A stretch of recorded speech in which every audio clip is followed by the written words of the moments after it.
দর্শক, সাজ্জাদ কাদিরের শুভেচ্ছা নিন। এই মুহূর্তে আপনাদের সামনে কথা বলবো শেখ হাসিনার আইনি নোটিশ আন্তর্জাতিক অপরাধ ট্রাইব্যুনালকে নজিরবিহীন চ্যালেঞ্জ।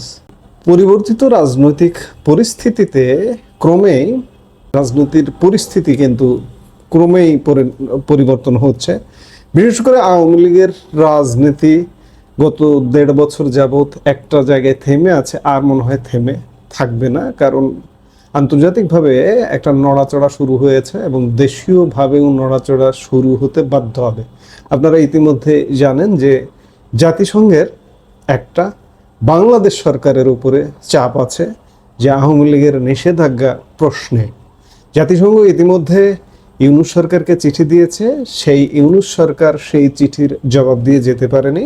কিন্তু স্বাভাবিকভাবে আওয়ামী লীগের নিষেধাজ্ঞা থাকবে নাকি উঠবে বা কোন প্রক্রিয়ায় আওয়ামী লীগ চলবে, এগুলো নিয়ে জাতিসংঘকে 60 দিন সময়সীমার মধ্যে একটা জবাব দিতে হবে।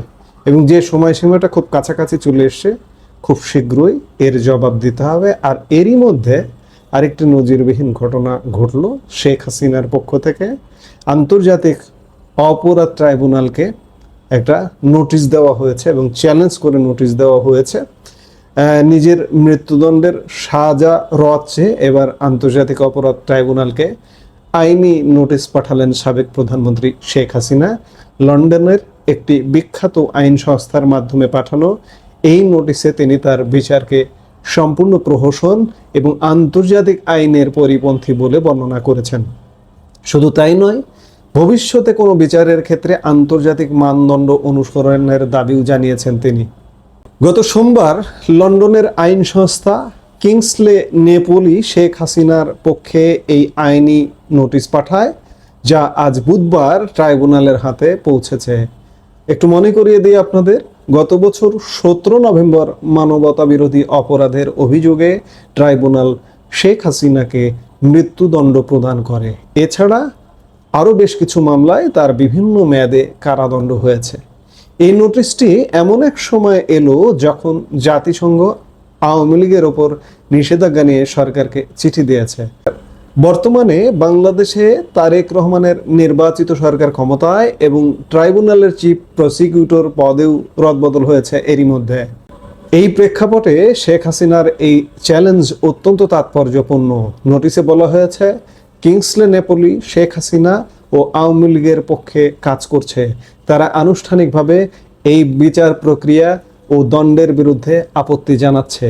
যে আইনি নোটিশটি দেওয়া হয়েছে, সেই নোটিশের কিছু গুরুত্বপূর্ণ পয়েন্ট যদি আমরা দেখি, সেখানে দেখা যায় উল্লেখ করা হয়েছে যে প্রতিনিধিত্ব ও প্রাথমিক আপত্তি। নোটিশে বলা হয়েছে কিংসলে নেপোলি শেখ হাসিনা ও আওয়ামী লীগের পক্ষে কাজ করছে। তারা আনুষ্ঠানিকভাবে এই বিচার প্রক্রিয়া ও দণ্ডের বিরুদ্ধে আপত্তি জানাচ্ছে। অনুপস্থিতিতে এই বিচারকে আন্তর্জাতিক মানের সঙ্গে মৌলিকভাবে অসামঞ্জস্যপূর্ণ এবং মৌলিক অধিকারের লঙ্ঘন বলা হয়েছে। 2 নম্বর পয়েন্টে যেটি দেখা যাচ্ছে যে রাজনৈতিক পরিবেশ ও বৈরিতা। শেখ হাসিনার আইনজীবীদের দাবি বিচার হয়েছে এক চরম বৈরী পরিবেশে। 2025 সালের মে মাসে আওয়ামী লীগকে নিষিদ্ধ করা এবং দলটির সমর্থকদের ওপর দমনপীড়ন ও আইনজীবীদের গ্রেপ্তারের ফলে ন্যায় বিচারের পরিবেশ ছিল না। 3 নম্বর, বিচার বিভাগ ও প্রসিকিউশনের নিরপেক্ষতা। নোটিশে বিচারক ও প্রসিকিউশনের স্বাধীনতা নিয়ে গুরুতর প্রশ্ন তোলা হয়েছে।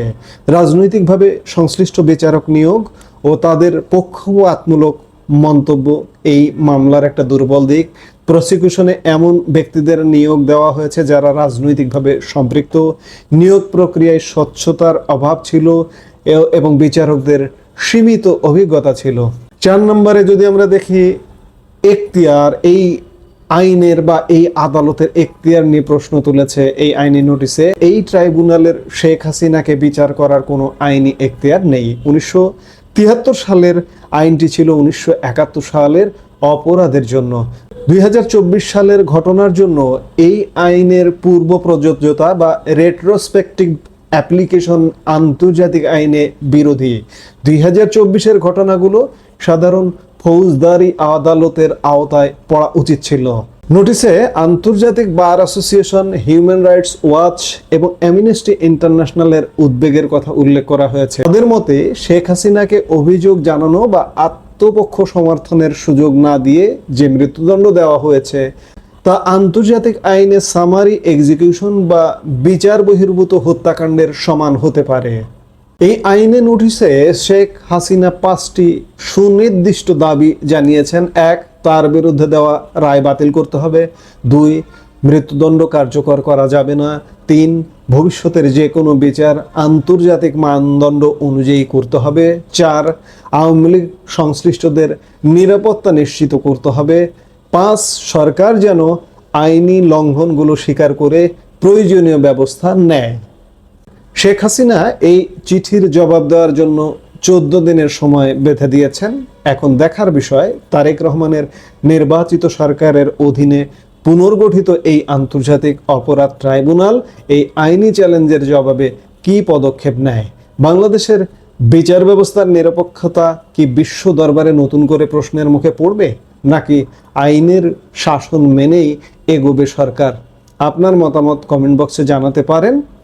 এই মুহূর্তের ভিডিও থেকে বিদায় নিতে চাইছি। সবাই ভালো থাকুন, সুস্থ থাকুন। দেখা হবে পরবর্তী ভিডিওতে।